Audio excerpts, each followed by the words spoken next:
আমার যুবক ভাইরা, আপনাদের জন্য আমরা আছি। 3,000 টাকা করে অক্টোবর মাস থেকে পাবেন গ্র্যাজুয়েট যুবকরা। আর যারা গ্র্যাজুয়েট নন, যারা ন্যূনতম একটা শিক্ষা নিয়েছেন, তার পূর্ণাঙ্গ গাইডলাইন আমরা বের করব, তারা 2,000 টাকা করে পাবেন। এক্ষেত্রে বাজেট বইতে যেটা আছে সেটা হচ্ছে, মাসে যারা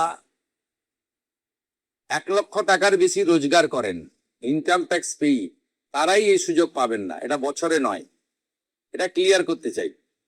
অর্থাৎ যাদের পরিবার মাসে 1 লক্ষ টাকা করে রোজগার করেন, তারা তো ইনকাম ট্যাক্স ছাড় আছে আপ টু 1 লাখ। 1 লাখের উপরে ইনকাম ট্যাক্স দিতে হয়।